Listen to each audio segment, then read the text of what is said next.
Assalamualaikum warahmatullahi wabarakatuh. Bismillahirrahmanirrahim. Alhamdulillahirabbil alamin. Allahumma shalli ala sayyidina Muhammad wa ala ali sayyidina Muhammad. Sekarang saya akan menjelaskan ilmu hadis diroyah atau cabang ilmu hadis yang kedua setelah yang pertama kemarin, yaitu ilmu hadis riwayah. Ilmu hadis diroyah, kalau secara definisi itu ada beberapa definisi, cuman saya hanya akan memilih definisi yang paling mudah untuk dipahami, yaitu yang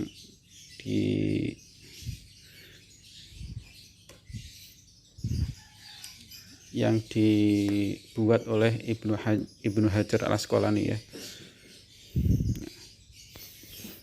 yaitu ilmu hadis diroyah adalah pengetahuan tentang kaidah-kaidah untuk mengetahui keadaan perawi dan sesuatu yang diriwayatkan. Pengertian ini diikuti oleh sebagian besar ahli hadis. Dari pengertian di atas dapat dijelaskan bahwa ilmu hadis diroyah adalah kumpulan kaidah-kaidah untuk mengetahui keadaan perawi atau sanad dan sesuatu yang diriwayatkan atau matan dari sisi diterima, makbul, dan tidak diterima atau mardud. Jadi objek kajian atau pokok pembahasan dari ilmu hadis diroyah ini adalah penelitian terhadap keadaan para perawi hadis atau sanad dan matan hadis atau teks hadis. Kalau di ilmu hadis riwayah kemarin itu membahas tentang tata cara meriwayatkan hadis, mencatat hadis, dan membukukan hadis dalam arti memelihara hadis. Sedangkan dalam ilmu hadis diroyah itu membahas tentang rawi dan matan. Artinya membahas tentang keadaan rawi dilihat dari segi kualitas rawi itu sendiri, dan pembahasan tentang matan dilihat dari segi kualitas matan itu sendiri. Itu yang lebih mudah kalian pahami daripada pengertian yang di atas ini Jadi kita ambil pengertian yang dibuat oleh Ibnu Hajar Al-Asqalani, karena pendapat ini juga diikuti oleh sebagian besar ahli hadis. Yang pertama, apa yang dibahas di dalam sanad hadis di ilmu hadis diroyah? Coba kita lihat pembahasan tentang sanad meliputi: 1. Sanadnya bersambung atau ittisalus sanad, yaitu bahwa suatu rangkaian sanad hadis haruslah bersambung mulai dari sahabat sampai pada pejabat terakhir yang menuliskan atau membukukan hadis tersebut. Oleh karenanya tidak dibenarkan suatu rangkaian sanad tersebut yang terputus, tidak pernah bertemu, tidak semasa, tersembunyi, tidak diketahui identitasnya atau samar. Jadi yang pertama yang dibahas atau yang diteliti di ilmu hadis diroyah itu adalah sanad hadis. Sanad itu apa? Sanad itu urut-urutan rawi mulai dari sahabat sampai rawi terakhir. Misalnya Imam Bukhari atau Imam Muslim rawi terakhirnya Misalnya sahabatnya itu Abu Hurairah atau mungkin Abdullah bin Umar Kemudian turun ke bawah sampai Imam Bukhari. Itu contoh sanad. Jadi sanad itu urut-urutan rawi yang menjadi jalan bagi matan hadis, bagi sabda Rasulullah untuk sampai ke rawi terakhir atau untuk sampai kepada kita umat Islam. Karena tanpa adanya rawi, nanti sabda Rasulullah atau hadis atau apa yang telah dikatakan oleh Rasulullah tidak akan sampai pada kita tanpa adanya rawi. Nah, rawi itu juga harus diteliti. Rawi yang kualitasnya baik, tentu akan menjadikan hadis tersebut, hadis yang diriwayatkan menjadi hadis yang bisa diterima. Sedangkan rawi yang kualitasnya buruk, itu nanti konsekuensinya hadisnya tidak akan bisa diterima. Itu soal rawi. Kemudian tentang sanadnya. Kalau sanad itu terputus, artinya di antara urut-urutan rawi, ya dari sahabat sampai rawi terakhir itu ternyata di salah satu tobaqoh atau tingkatan, atau di salah satu urut-urutan itu, ya itu ada rawi yang apa itu yang kosong, artinya nggak ada rawinya, terputus di tengah jalan, ya. Misalnya ada rawi mengatakan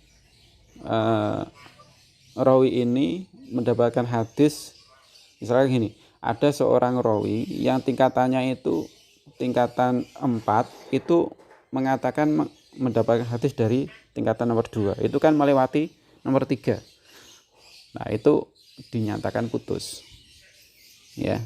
Yang nomor 3 ini adalah gurunya, gitu ya, tentu saja adalah gurunya. Kemudian gurunya ini mendapatkan hadis dari gurunya yang rawi nomor 2. Dan rawi yang nomor 4 yang mengatakan bahwa dia mendapatkan hadis dari rawi nomor 2, maka dalam hal ini dinyatakan sanadnya terputus, karena rawi nomor 4 tidak akan dipastikan tidak pernah bertemu dengan rawi nomor 2. Nah, karena tidak pernah bertemu dengan rawi nomor 2, maka sanadnya dinyatakan putus. Seharusnya rawi nomor 4 itu harus melalui rawi nomor 3. Dia mendapatkan hadis dari gurunya yang nomor 3, lalu kemudian gurunya itu mendapatkan hadis dari rawi nomor 2, dan seterusnya sampai seperti itu. Itu contoh sanad, ya, sambung dan tidaknya sanad. Kalau sambung berarti urut, mulai dari rawi nomor 5 misalnya, ya, rawi terakhir nomor 5 Imam Bukhari mendapatkan hadis dari rawi nomor 4, gurunya mendapatkan hadis dari rawi nomor 3. Kemudian gurunya itu nomor 3, ya. Gurunya nomor 4 yaitu nomor 3 itu mendapatkan hadis dari gurunya lagi nomor 2. Nomor 2 gurunya itu mendapatkan hadis dari rawi yang pertama, ya, gurunya yang merupakan gurunya yaitu rawi yang pertama, yaitu kalangan sahabat. Sahabat mendengarkan apa yang telah dikatakan oleh Rasulullah SAW, atau yang kita sebut dengan hadis. Kemudian yang nomor 2, segi kepercayaan sanad, thiqatus sanad, yaitu setiap rawi yang terdapat di dalam sanad suatu hadis harus memiliki sifat adil dan dhabit, kuat dan cermat daya hafalan hadisnya. Kemudian ini tentang rawi, ya, nomor 2 ini.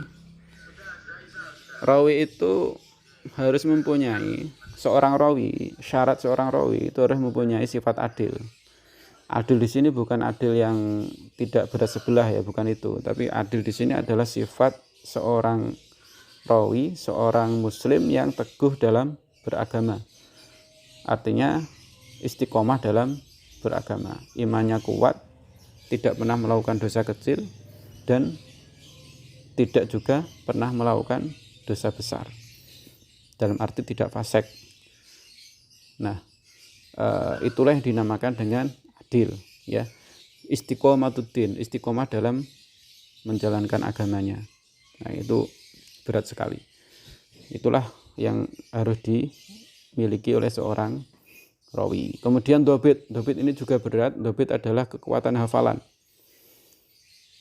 Jadi seorang rawi itu harus punya hafalan hadis yang banyak, minimal 1000. Nah, minimal 1000 hadis beserta dengan sanad-sanadnya dan rawi-rawinya, ya. Ini sangat berat sekali, dan di dalam tingkatan-tingkatan hafalan itu banyak sekali tingkatan-tingkatannya, ya. Ada yang hafalnya itu minimal 100.000, ada yang 200.000, ada yang 300.000, dan seterusnya. Jadi sangat berat sekali.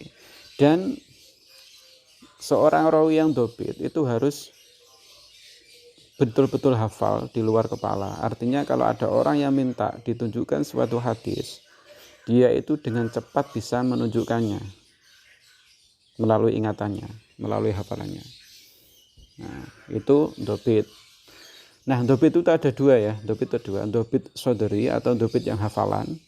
Kemudian yang kedua dobit kitabi, dobit yang dalam arti bagus di dalam mencatat hadis atau menghimpun hadis atau memelihara hadis. Jadi dia itu punya catatan hadis yang bagus sekali, yang banyak, yang bagus sekali. Kemudian catatannya itu tidak ada yang dikurangi dan tidak ada yang ditambahi. Jadi orisinil, sesuai dengan apa yang dia terima dari gurunya. Itu namanya dobit kitabi. Dan dia juga paham betul dengan apa yang dicatatnya itu, sehingga kalau ada orang yang ingin memerlukan hadis, ingin ditunjukkan sebuah hadis, dia juga bisa dengan cepat untuk menunjukkannya melalui kitabnya itu atau melalui catatannya itu. Yang ketiga, bebas dari kejanggalan atau syadz, ya. Jadi hadis itu dilihat dari segi matan hadisnya, isinya itu syadz apa tidak. Syadz di sini bertentangan dengan hadis yang lebih sikoh atau tidak, bertentangan dengan hadis yang lebih sahih atau tidak. Kalau tidak bertentangan berarti hadisnya tidak syadz. Kalau bertentangan maka dikatakan syadz. Yang keempat, bebas dari cacat atau ilat. Ilat ini adalah cacat hadis yang sangat samar sekali. Jadi hanya orang-orang tertentu yang paham menguasai tentang ilmu hadis, yang tahu, yang bisa mendeteksi ilat suatu hadis. Kalau orang-orang seperti kita itu nggak akan bisa. Ya. Saya lanjutkan. Jadi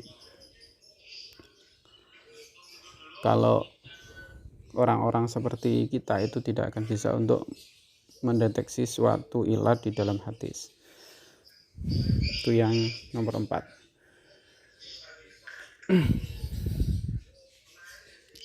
Kemudian sedangkan pembahasan mengenai matan atau teks hadis adalah meliputi segi kesahihan atau kendhaifan matan tersebut. Hal tersebut dapat dilihat dari apakah matan hadis tersebut sesuai atau tidak dengan kandungan atau ajaran Al-Quran. Dilihat apakah hadis tersebut sesuai dengan Al-Quran atau tidak. Nah, itu juga harus diteliti. Yang kedua, bebas dari kejanggalan redaksi, raqiqul alfad. Dilihat apakah redaksi hadis, kata-katanya itu ada kejanggalan atau tidak. Itu harus diteliti. Yang ketiga, bebas dari cacat atau kejanggalan makna, fasadul makna, karena bertentangan dengan akal dan panca indera atau dengan kandungan dan makna Al-Quran atau dengan fakta sejarah.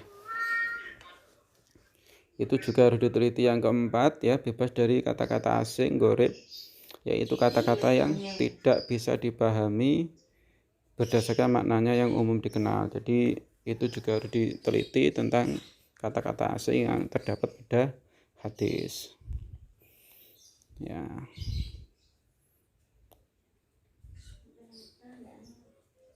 Setelah mengetahui pengertian ilmu hadis, kalau begitu apa saja yang termasuk ilmu yang berhubungan dengan ilmu hadis ini? Dari dua pokok dasar ulumul hadis di atas, yaitu riwayah dan diroyah. Kemudian muncullah bermacam-macam cabang ilmu hadis. Seperti yang pertama adalah ilmu rijalul hadis. Ini ilmu yang muncul atau termasuk salah satu dari cabang ilmu hadis diroyah. Apa yang dimaksud dengan ilmu hadis, ilmu rijalul hadis? Yaitu ilmu yang mengkaji tentang para perawi hadis, baik dari sahabat tabi'in maupun tobaqoh setelahnya. Nah, jadi ilmu hadis, ilmu rijalul hadis ini adalah ilmu hadis yang membahas tentang para rawi hadis, baik dari kalangan sahabat, tabi'in maupun kalangan setelahnya. Jadi di kitab itu atau di ilmu rijalul hadis ini, ya, di ilmu rijalul hadis ini akan membahas nama-nama sahabat, nama-nama tabi'in, nama-nama golongan setelahnya, ya. beserta kualitas dari masing-masing nama tersebut. Ya, disertai dengan kualitasnya, apakah thiqah atau tidak, kuat atau tidak, mundhabit atau tidak. Nah, itu kemudian dibahas di dalam ilmu rijalul hadis.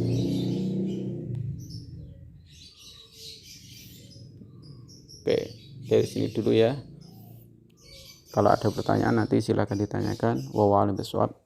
Assalamualaikum warahmatullahi wabarakatuh.